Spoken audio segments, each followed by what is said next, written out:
ఎవరైతే దైవిక నీతి కలిగి ఉంటారో, అంటే దేవుని మాట విని దేవుని మాటను అంగీకరించి దేవుని మాట ప్రకారంగా జీవిస్తారో వారు ఎట్లా ఉంటారు? విశ్వాసాన్ని బట్టి విశ్వాస మూలముగా జీవిస్తారు. కాబట్టి మనకు దైవిక నీతి ఉన్నప్పుడు మనము దేవుని యందు విశ్వాసం ఉంచుతాం. కాబట్టి దైవిక నీతి అంటే ఆయన మాట చెప్పిన దాన్ని మనం నమ్మాల. ఆయన చెప్పిన దాన్ని మనం విశ్వాసం ఉంచాలి. ఆ రీతిగా మనలో దైవ నీతి ఉన్నప్పుడు విశ్వాసం ద్వారా ఈ జీవిత యాత్రలో మనము జీవిస్తాం. ఎన్ని సమస్యలు వచ్చినా వాటిని ఎదుర్కొంటాం. కాబట్టి మరి నీతిమంతుడు విశ్వాసం మూలముగా జీవించును. ఈ వాగ్దానం ఏంటంటే అబ్రాహాముకు సంబంధించింది. అబ్రాహాము దేవుని విశ్వాసం ఉంచినాడు. ఆయన 175 సంవత్సరాలు బ్రతుకుతూ వచ్చినాడు.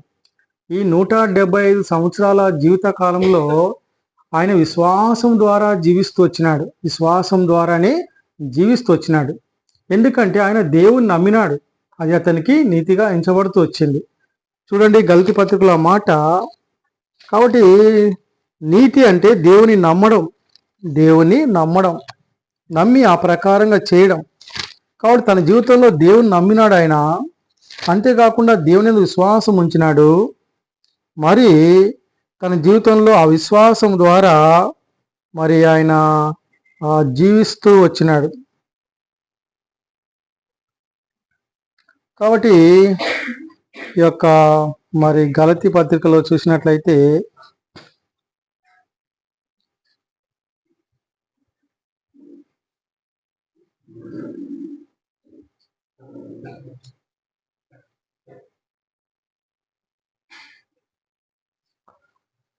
తొమ్మిదో వచనం చూడండి. 3వ అధ్యాయం 9వ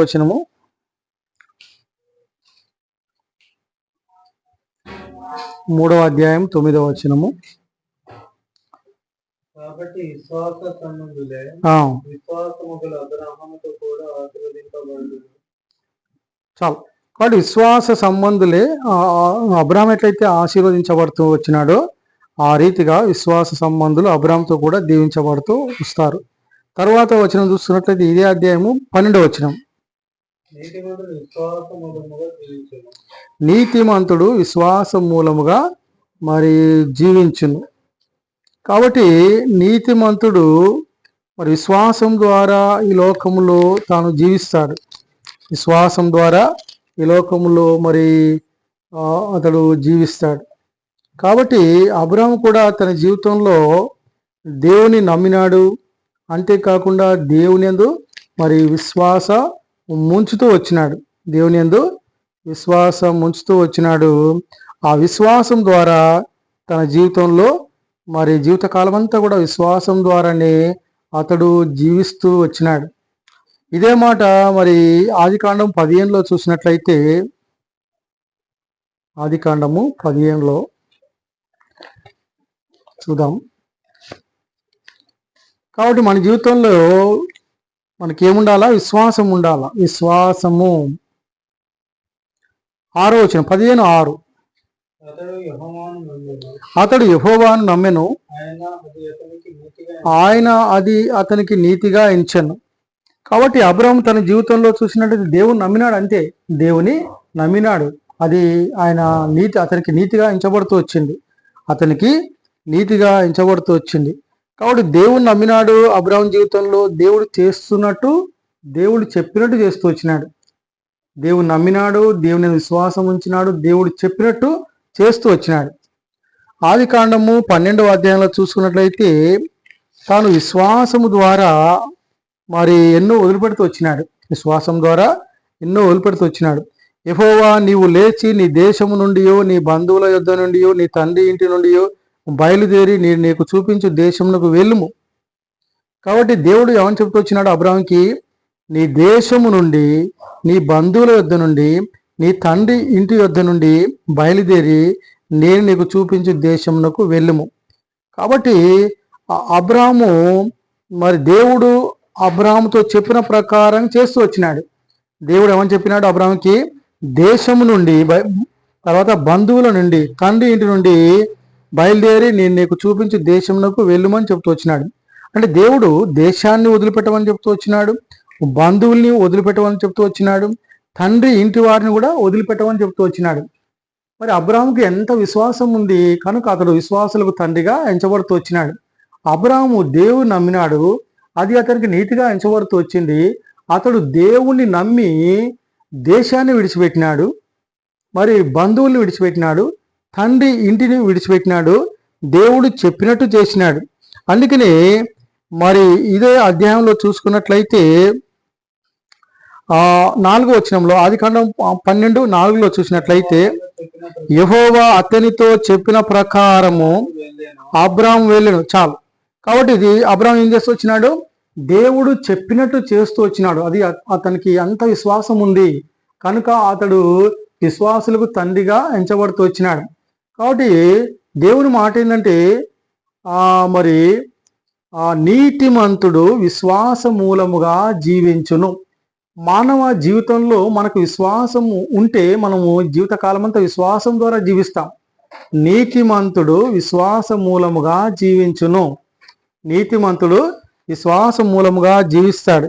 కాబట్టి మనం ఈ లోకంలో దేవుని నమ్మినప్పుడు, దేవుని వాక్య ప్రకారంగా జీవించే అటు విధానం ఉన్నప్పుడు మరి మనము జీవితకాలం అంతా విశ్వాసం ద్వారా జీవిస్తాం.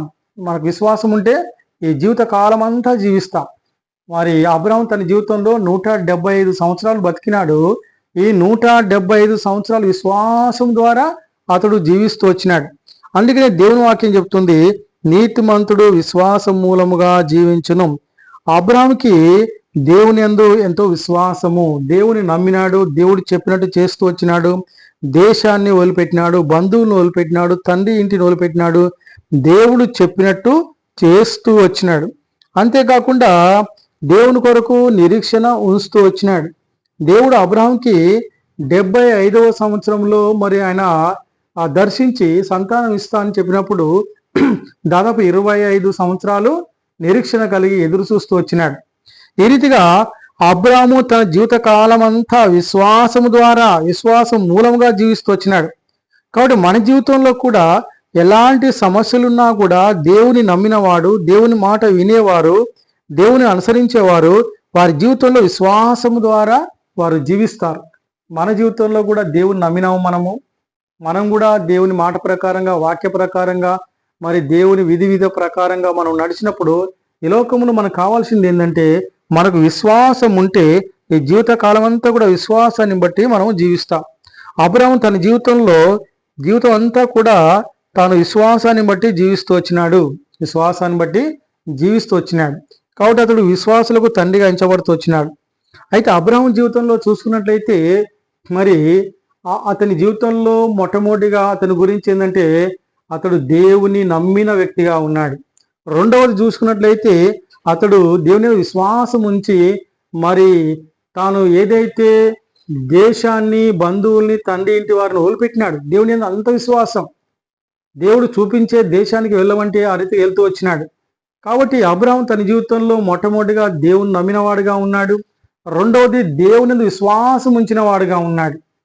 మన జీవితంలో విశ్వాసం ఉంటే మనం కూడా దేవుని నమ్మి ఆ విశ్వాసాన్ని కలిగి ఉంటే ఈ జీవిత కాలం అంతా కూడా విశ్వాసం ద్వారానే మనం జీవిస్తాం. కాబట్టి అబ్రాహాము విశ్వాసం ద్వారా తన జీవితంలో జీవిస్తూ వచ్చినాడు. ఎందుకంటే మానవ జీవితానికి కావాల్సింది విశ్వాసమే. ఆ విశ్వాసం ఏం చేస్తుందంటే విశ్వాసం అబ్రాహాము జీవితంలో నిరీక్షణకు కారణమైంది. అబ్రాహాము జీవితంలో బలహీనంగా ఉన్నప్పుడు బలపరిచింది. అబ్రాహాము జీవితంలో వాగ్దానాన్ని స్వతంత్రించుకున్నది. అబ్రాహాము జీవితంలో విజయాన్ని ఇచ్చేదిగా చేస్తూ వచ్చింది. కాబట్టి మానవ జీవితంలో విశ్వాసం ద్వారా లోకమును జయించిన విజయం మనకు వస్తుంది. విశ్వాసం ద్వారా మనం పోషింపబడతాం, విశ్వాసం ద్వారా స్వస్థపరచబడతాం. అంతేకాకుండా విశ్వాసం ద్వారా సిగ్గుపరచబడము, విశ్వాసం ద్వారా మనం కలవరపరచబడము. కాబట్టి మన జీవితంలో విశ్వాసం ఉంటే బలపరచబడతాము, విశ్వాసం ఉంటే స్వస్థపరచబడతాము, విశ్వాసం ఉంటే విజయాన్ని పొందుతాము, విశ్వాసం ఉంటే సిగ్గుపరచబడము, విశ్వాసం ఉంటే కలవరపడము. కాబట్టి ఆ రీతిగా మన జీవితంలో విశ్వాసం ఉంటే, మనం విశ్వాసం ఉంచితే బలహీనంగా ఉండి బలం పొందుతాం, వాగ్దానాల్ని స్వతంత్రించుకుంటాం, స్వస్థపరచబడతాం, బలాన్ని పొందుతాం. నూతన శక్తిని పొందుతాం, సమస్త శక్తులపై విజయాన్ని పొందుతాం. కాబట్టి అబ్రాహాము తన జీవితంలో దేవుని విశ్వాసం ఉంచినాడు, ఆ విశ్వాసం ద్వారా బతికినాడు. మన జీవితంలో ఎన్ని కష్టాలు వచ్చినా, శ్రమలు వచ్చినా, ఇబ్బందులు వచ్చినా మనం దేవుని నమ్మినప్పుడు విశ్వాసం ఉంచితే తన వాగ్దానాన్ని నెరవేరుస్తాడు. నీతిమంతుడు విశ్వాసం మూలముగా జీవించును అనే వాగ్దానాన్ని దేవుడు మరి నెరవేరుస్తాడు. కాబట్టి అబ్రాహాము తన జీవితంలో విశ్వాసం ఉంచినాడు. మరి ఏమి వదిలిపెట్టాలో దేవుడు చెప్పినప్పుడు అవన్నీ కూడా వదిలిపెడుతూ వచ్చినాడు. తన కుమారుని విశ్వాసం ద్వారా అర్పిస్తూ వచ్చినాడు. కుమారుని విశ్వాసం ద్వారా అర్పిస్తూ వచ్చినాడు. కాబట్టి మన జీవితంలో కూడా దేవుని విశ్వాసం ఉంచినప్పుడు మనము ఈ లోకములో మనం జీవిస్తాము, అన్నిటిపై విజయాన్ని పొందుతాం. అందుకనే మొదటి యోహాను పత్రికల్లో చూసినట్లయితే మరి ఆ లోకమును జయించిన విజయము మన విశ్వాసమే. లోకమును జయించిన విజయము మన విశ్వాసమే. మనకు విశ్వాసం ఉన్నప్పుడు లోకాన్ని జయిస్తాము, లోకాన్ని జయిస్తాం. ఇది మొదటి యోహాను పత్రిక 5వ అధ్యాయంలో చూసుకున్నట్లయితే 4వ వచనంలో చూసుకున్నట్లయితే లోకమును జయించిన విజయము మన విశ్వాసమే. విశ్వాసం ఉంటే ఏంటంటే లోకాన్ని జయిస్తాం. లోకమును జయించిన విజయం మన విశ్వాసమే. విశ్వాసం ద్వారా లోకాన్ని జయిస్తాము. లోకం అంటే ఏంది? నిద్రాశ, శరీరాశ, జీవపుడంబము, లోక శక్తులు, లోకంలో నాటిపన్నిటిపైన. కాబట్టి మనము ఆ విశ్వాసం ద్వారా లోకాన్నే జయిస్తాం. లోకములో నేత్రాశ, శరీరాశ, జీవపుడంబము, లోకములో లోకపరమైనటువంటి మనుషులు, లోకపరమైన శక్తులు, వీటన్నిటిపై మనము మరి మన విశ్వాసం ద్వారా లోకం పైన విజయాన్ని పొందుతాం. అంతేకాకుండా యాకోబు పత్రిక మరి 5వ అధ్యాయంలో చూసుకున్నట్లయితే విశ్వాస సహితమైన ప్రార్థన స్వస్థత. యాకోబు 5వ అధ్యాయంలో చూడండి ఆ మాట. కాబట్టి విశ్వాసం ద్వారా మనకు స్వస్థత వస్తుంది. విశ్వాసం ద్వారా మనం స్వస్థపరచబడతాం. విశ్వాసం ద్వారా మనం విజయం పొందుతాం. 5:15లో చూసుకున్నట్లయితే విశ్వాస సహితమైన ప్రార్థన ఆ రోగిని స్వస్థపరచును. చాలు. కాబట్టి విశ్వాసము ద్వారా మన జీవితంలో అన్నిటిపై విజయాన్ని పొందుతాం. మొట్టమొదటి మాట ఏంటి? నీతిమంతుడు విశ్వాసం మూలంగా జీవించును. ఎలాంటి ట్రబుల్స్ వచ్చినా విశ్వాసం ద్వారా మనం జీవిస్తాము. విశ్వాసం ద్వారా స్వస్థపరచబడతాము. విశ్వాస సహితమైన ప్రార్థన ద్వారా విశ్వాసం ద్వారా లోకాన్నే జయిస్తాం. అంతేకాకుండా విశ్వాసం ద్వారా మనము బలపడతాము. విశ్వాసం ద్వారా అన్ని విషయాలు బలపడతాం. ఆరోగ్యంగా, ఆత్మీయంగా మనం బలపడతాం. చూడండి, హెబ్రీ పత్రికలో ఆ మాట ఉంది. హెబ్రీ పత్రిక 11వ అధ్యాయంలో. కాబట్టి విశ్వాసం ద్వారా మనము ఆ బలాన్ని పొందుతాము.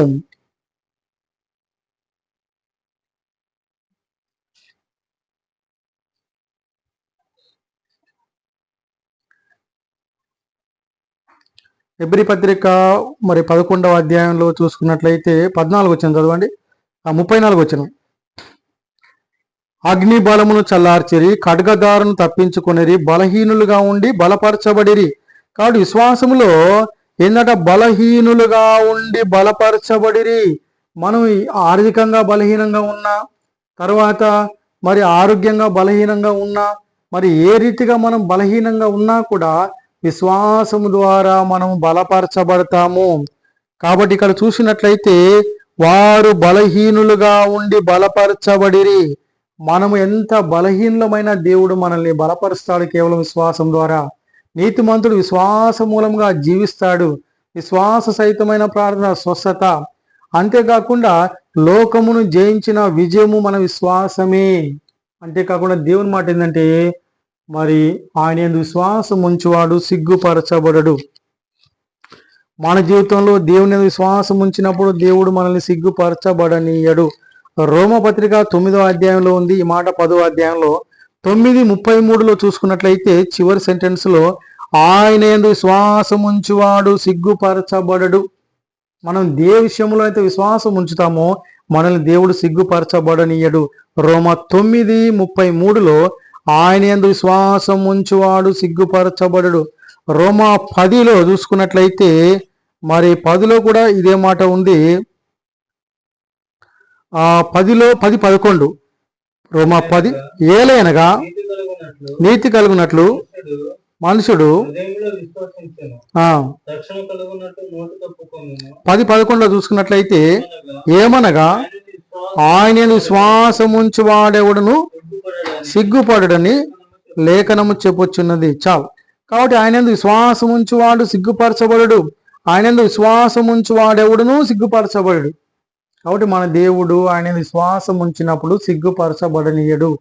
దేవుడు మనం బలహీనంగా ఉన్నప్పటికీ దేవుడు మనల్ని బలపరుస్తాడు, దేవుడు మనల్ని స్వస్థపరుస్తాడు, దేవుడు మనకి విజయం ఇస్తాడు, దేవుడు మనకు విజయాన్ని ఇచ్చేవాడుగా ఉంటాడు. అంతేకాకుండా మనము మరి ఆ విశ్వాసం ద్వారా దేవుని యొక్క వాగ్దానాల్ని స్వతంత్రించుకుంటాము. విశ్వాసం ద్వారా దేవుని యొక్క వాగ్దానాల్ని పొందుతాం.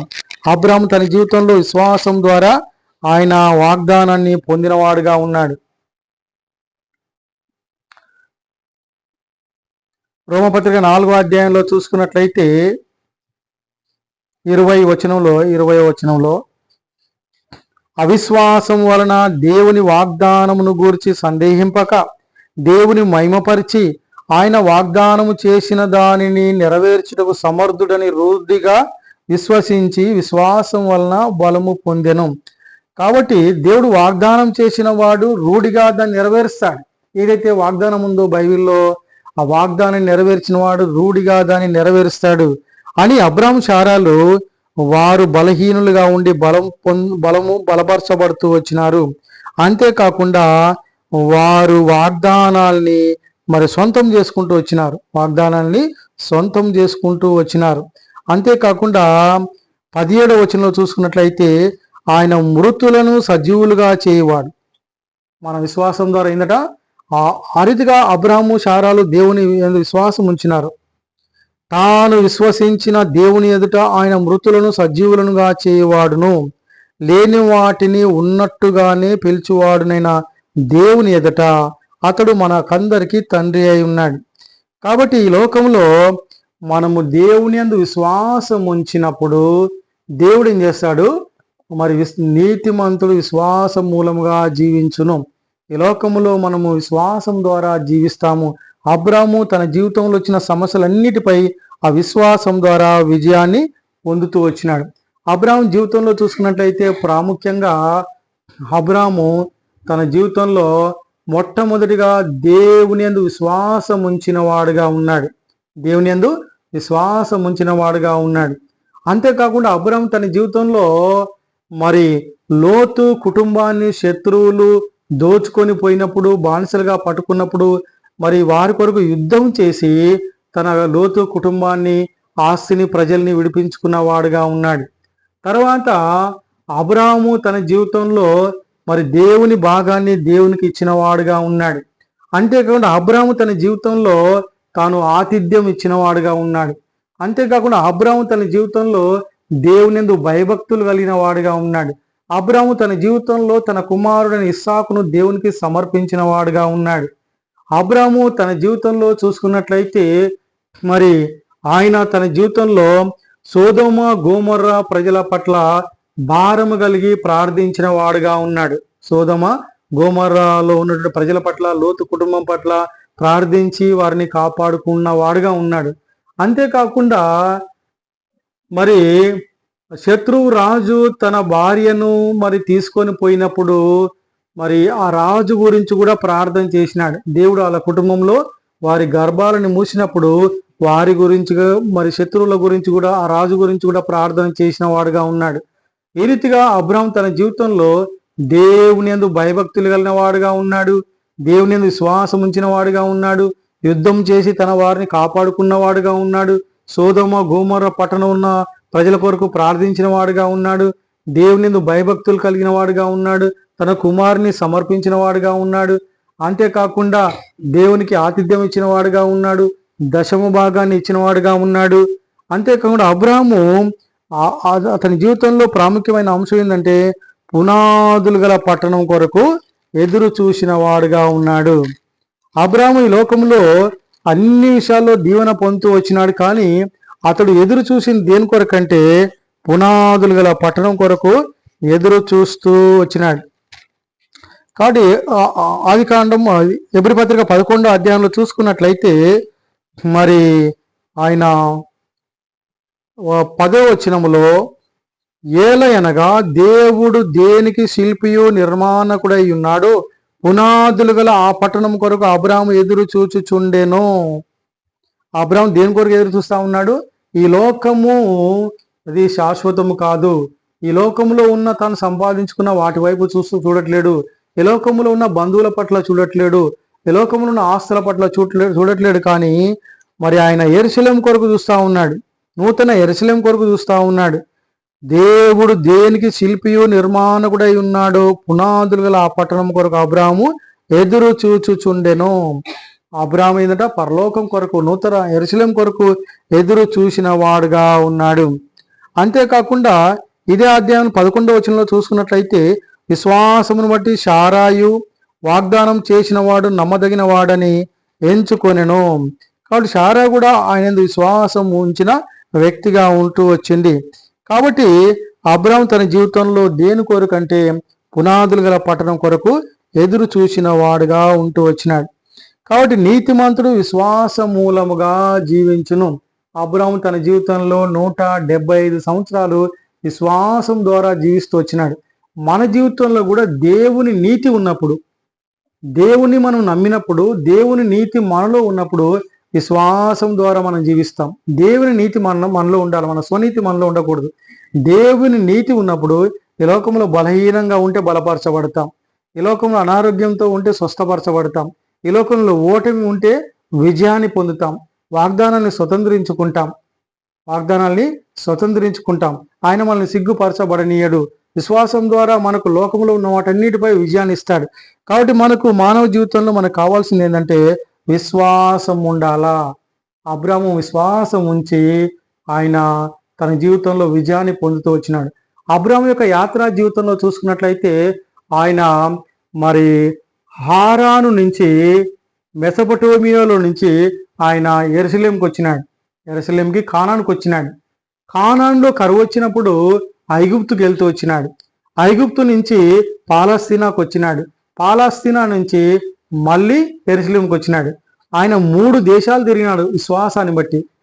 మెసొపొటేమియా అంటే ఇరాక్, కేవలం దేవుని విశ్వాసం ద్వారా ఆ మెసొపొటేమియాలో నుంచి కానాను దేశానికి వచ్చినాడు. కానాను దేశంలో కరువు వచ్చినప్పుడు ఐగుప్తుకి వెళ్ళినాడు. ఐగుప్తు నుంచి పాలస్తీనాకి వెళ్ళినాడు. అంటే 3 దేశాలు, కానాను దేశము, తర్వాత ఐగుప్తు దేశము, తర్వాత పాలస్తీనా దేశము. అంటే విశ్వాసం ద్వారా ఆయన 3 దేశాలని తిరుగుతూ వచ్చినాడు. విశ్వాసం ద్వారా విజయాన్ని పొందుతూ వచ్చినాడు. కాబట్టి అబ్రాహాము జీవితంలో ఈ 3 దేశాలు తిరుగుతూ వచ్చినాడు. అంతేకాకుండా ఆయన అన్ని విషయాలు ఆశీర్వదించబడుతూ వచ్చినాడు. ఆయన ఆకాశ నక్షత్రముల కంటే, ఇసుక రేణువుల కంటే ఎక్కువగా ఆశీర్వదించబడుతూ వచ్చినాడు. ఆయన జీవితంలో 175 సంవత్సరాలు బతికినాడు.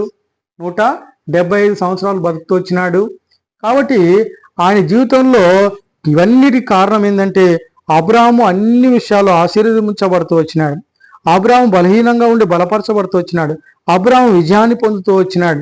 అబ్రాహాము వాగ్దానాన్ని స్వతంత్రించుకుంటూ వచ్చినాడు. ఈ రీతిగా తన జీవితంలో అన్ని విషయాలు ఆశీర్వదించబడడానికి కారణం ఏంటంటే దేవుని నమ్మినాడు, దేవుని యందు విశ్వాసం ఉంచినాడు. మనం కూడా దేవుని నమ్మి దేవుని యందు విశ్వాసం ఉంచినప్పుడు ఈ లోకములో అబ్రాహాములాగా శత్రువులు ఎదురైనా, బలహీనంగా ఉన్నా, ఆరోగ్యంగా ఉన్నా, ఓటమి ఉన్నా, మరి ఏమి ఉన్నా కూడా దేవుడు విజయాన్ని ఇస్తాడు. అయితే అబ్రాహాము జీవితంలో ప్రాముఖ్యంగా 3 ప్రార్థనలు ఉన్నాయి. 3 ప్రార్థనలు. ఆ 3 ప్రార్థనలు మనం చూసుకుందాం. ఒకటేంటంటే ఆత్మీయంగా మరి అబ్రాహాము లోతు కుటుంబం కొరకు శత్రువులు వచ్చి లోతు కుటుంబాన్ని, ప్రజల్ని మరి పై దాడి చేసి వారందరినీ కూడా మరి శత్రువులు దోచుకొని పోయినప్పుడు అబ్రాహాము వారితో యుద్ధము చేస్తూ వచ్చినాడు. అబ్రాహాము వారితో యుద్ధము చేస్తూ వచ్చినాడు. కాబట్టి చూసుకుందాం ఆ మాట. ఆదికాండము 14వ అధ్యాయంలో చూసుకున్నట్లయితే 12వ వచనం చదవండి. మరియు అబ్రాము సహోదరుని కుమారుడైన లోతు అబ్రాము సహోదరుని కుమారుడైన లోతు సొదొములో కాపురం ఉండెను గనుక సోదోములో కాపురం ఉండను గనుక అతనిని అతనిని అతని ఆస్తిని పట్టుకొని పోగా తప్పించుకొని ఒకడు వచ్చి హెబ్రీయుడైన అబ్రామునకు ఆ సంగతి తెలిపెను. 14 చదువు 14. అబ్రాము తన తమ్ముడు చెరపట్టబడినని విని తన ఇంట కొట్టి అలవరసు పరచడం 310 మంది వెంట పట్టుకొని దాని మట్టుకు రాజులను తరిమేను. 16 వచనం. రాత్రి వేళ అతడు దాసులను వారికి ఎదురుగా మనలు తెచ్చి వారిని కొట్టి దమస్కునకు ఎడమ తట్టునున్న హోబా మట్టుకు తరిమి ఆస్తి యావత్తు తిరిగి తెచ్చి తన తమ్ముడైన లోతును అతని ఆస్తిని స్త్రీలను ప్రజలను తిరిగి తీసుకొని వచ్చారు. చాలు.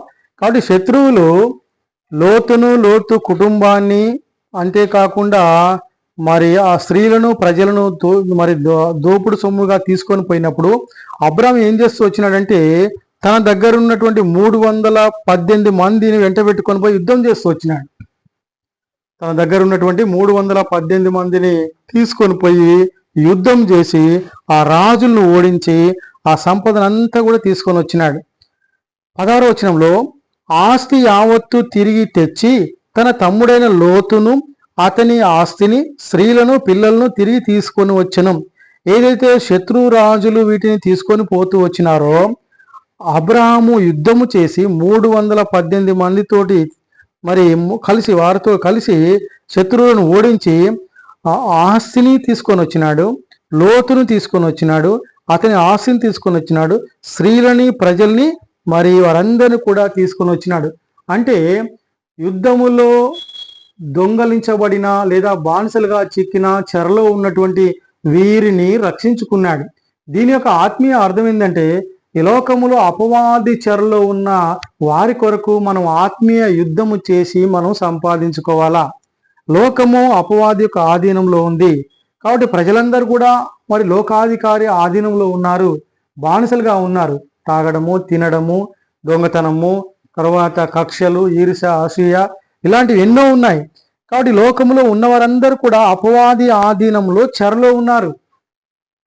అబ్రాహాము అయితే లోతు కుటుంబము, స్త్రీలు, పిల్లలు, ప్రజలు చెరలో ఉన్నప్పుడు శత్రు రాజుల ఆధీనంలో ఉన్నప్పుడు యుద్ధము చేసి వారిని సంపాదించుకున్నాడు. మనం కూడా ఈ లోకంలో ఉన్న ప్రజలు అపవాది యొక్క చెరలో ఉన్నారు కనుక మన ఆత్మీయ యుద్ధం ఏంటంటే ప్రార్థన ద్వారా సాతాను ఆధీనములో ఉన్నటువంటి ప్రజల్ని లోకము యొక్క ఆధీనములో, లోకాధికారి యొక్క ఆధీనములో ఉన్న ప్రజల్ని మనము సంపాదించుకోవాలా. అబ్రాహాము ఏ రీతిగా యుద్ధం చేసి వారిని సంపాదించుకుంటూ వచ్చినాడో లోతు కుటుంబాన్ని, స్త్రీలను, పిల్లల్ని, ప్రజల్ని అందరూ సంపాదించుకుంటూ వచ్చినాడు యుద్ధం చేసి. ఆ రీతిగా ఆత్మీయ యుద్ధం చేసి అపవాది ఆధీనంలో ఉన్న వారందరినీ మనము మరి సంపాదించుకున్న బాధ్యులమైనాం.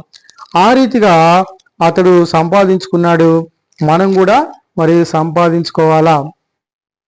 తర్వాత అబ్రాహాము సోదోమ గోమోరలో ఉన్న లోతు కుటుంబంపై భారం కలిగి లోతు కుటుంబం గురించి దేవుని దగ్గర బతిలాడి ప్రార్థన చేసి వారిని ఆ యొక్క మరి కాల్చివేయబడే పట్టణంలో నుంచి రక్షించుకున్నాడు. దాని కొరకు ప్రార్థన చేసినాడు. శత్రువులు లోతు కుటుంబాన్ని, స్త్రీలను, పిల్లల్ని, ఆస్తిని దోచుకొని పోయినప్పుడు ఆయన యుద్ధం చేసినాడు. దేవుడు ఏం చెప్పినాడు అబ్రాహాముతో, నేను సోదోమ గోమోర పట్టణాన్ని కాల్చివేస్తా అని చెప్తూ వచ్చినాడు. అంటే ఆ పట్టణంలో లోతు కుటుంబం ఉంది కనుక నశించిపోయే వారి పట్ల భారం కలిగి దేవుని దగ్గర ప్రార్థన చేసినాడు. ఈ సారాంశము 18వ అధ్యాయంలో ఉంది, ఆదికాండం.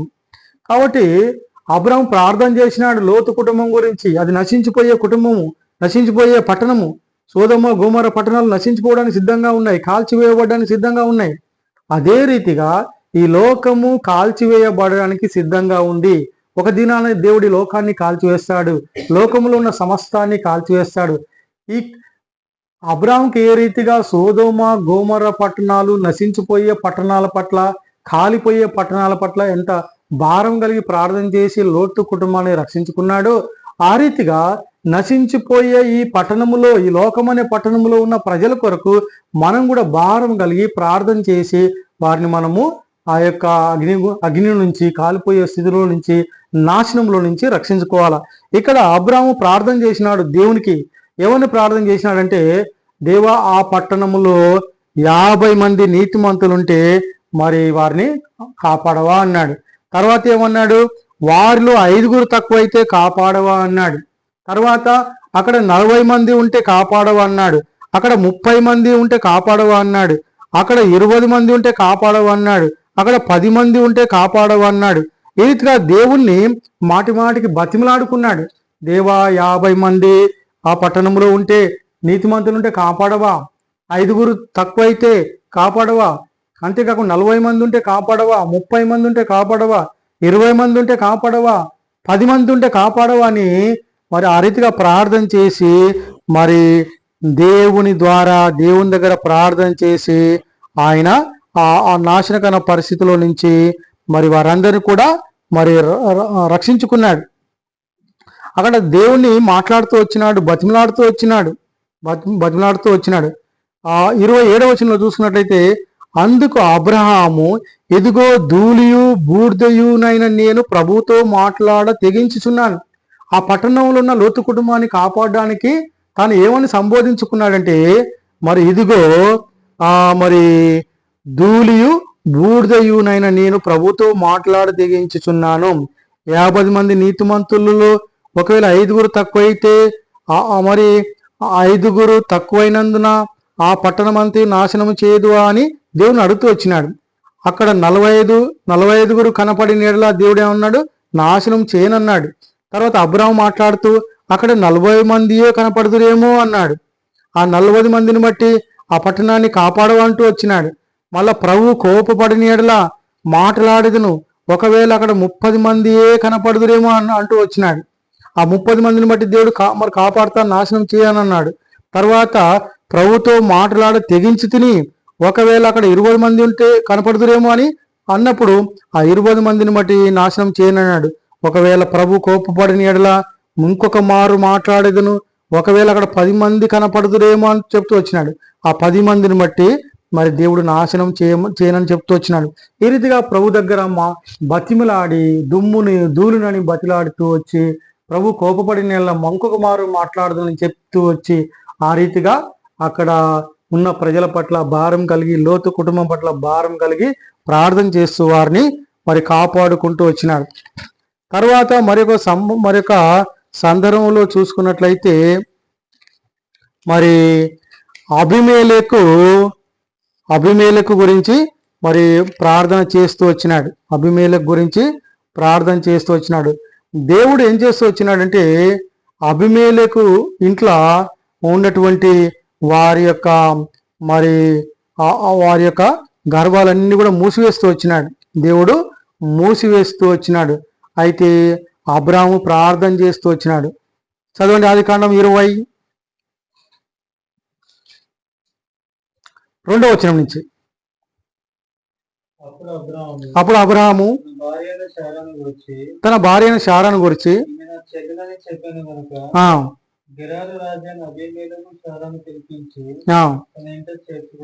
చాలు, గెరారు రాజు అయిన అబీమెలెకు ఏం చేసినాడు, శారాని తన ఇంట్లో చేర్చుకున్నాడు. తర్వాత దేవుడు ఏం చేసినాడు, అతడు ఏ పాపం చేయకుండా, ఆ రాజు అబ్రాహాము భార్యతో ఏ పాపం చేయకుండా దేవుడు అడ్డగిస్తూ వచ్చినాడు. చదవండి 6వ వచనం.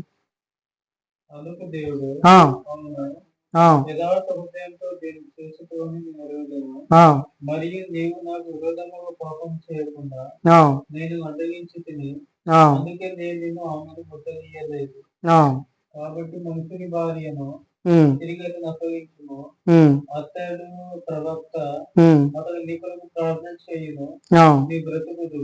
నీవు ఆమెను అతనికి అప్పగించిన ఎడల నీవు నీ వారందరూ నిశ్చయముగా చచ్చెదరని తెలుసుకున్నామని స్వప్నమందు అతనితో చెప్పాను. చాలు. కాబట్టి దేవుడు ఏం చేస్తూ వచ్చినాడు, అబ్రాహాము కొరకు, అబ్రాహాము భార్యను బట్టి ఆ రాజునే బెదిరిస్తూ వచ్చినాడు.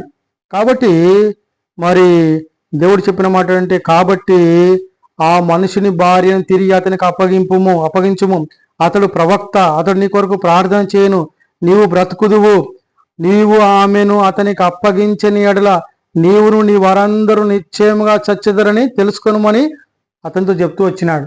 నువ్వు తిరిగి అబ్రాహాం భార్యను అబ్రాహాంకి అప్పగించుము, లేకపోతే నీవు నీ వారందరూ చచ్చిపోతారని దేవుడు మరి అతన్ని బెదిరిస్తూ వచ్చినాడు. అంతేకాకుండా అబ్రాహామునికి గొప్ప చేస్తూ వచ్చినాడు దేవుడు. అతడు ప్రవక్త, అతడు నీ కొరకు ప్రార్థన చేయును, అతడు నీ కొరకు ప్రార్థన చేయును అని చెప్తూ వచ్చినాడు. తర్వాత అబ్రాహాము అబీమెలెకు గురించి ప్రార్థన చేస్తూ వచ్చినాడు. ఇదే అధ్యాయం 17 వచ్చింది, చదవండి. 20 అధ్యాయం 17 వచ్చాం. అబ్రాహాము దేవుని ప్రార్థింపగా దేవుడు అబీమెలెకును అతని భార్యను అతని దాసీలను బాగు చేసెను, వారు పిల్లలు కనిరి. కింద వచ్చినాం కూడా. ఏలైనగా అబ్రాహాము భార్య అయిన శారాను బట్టి దేవుడు అబీమెలెకు ఇంటిలో చాలు. కాబట్టి దేవుడు ఏం చేస్తున్నాడు? అబ్రాహామును బట్టి, అబ్రాహాము భార్యను బట్టి మరి అబీమెలెకు ఇంటిలో, గెరారు రాజైన అబీమెలెకు ఇంట్లో అందరి గర్భాలు మూస్తూ వచ్చినాడు. అబ్రాహాము ప్రార్థించినప్పుడు దేవుడు మరి అబీమెలెకును అతని భార్యను అతని దాసీలను బాగు చేస్తూ వచ్చినాడు. వారందరూ కూడా వారి గర్భాలను తెరుస్తూ వచ్చినాడు. వారందరూ కూడా పిల్లలు కంటూ వచ్చినారు. అంటే అబ్రాహాము తన జీవితంలో అబీమెలెకు గురించి ప్రార్థన చేస్తూ వచ్చినాడు. తనకు శత్రువు అయిన తన భార్యను మరి తన ఇంటికి తీసుకొని పోయినటువంటి రాజు గురించి కూడా ప్రార్థన చేస్తూ వచ్చినాడు. తర్వాత ఆ రాజు మరి అతని యొక్క దాసీలు వారందరూ కూడా పిల్లలు కంటూ వచ్చినారు. అంటే అబ్రాహాము తన జీవితంలో శత్రువు రాజు కొరకు ప్రార్థన చేసినాడు, వారందరూ బాగుపడ్డారు. మనం కూడా ఈ లోకంలో మనకు శత్రువులైన వారి కొరకు ప్రార్థన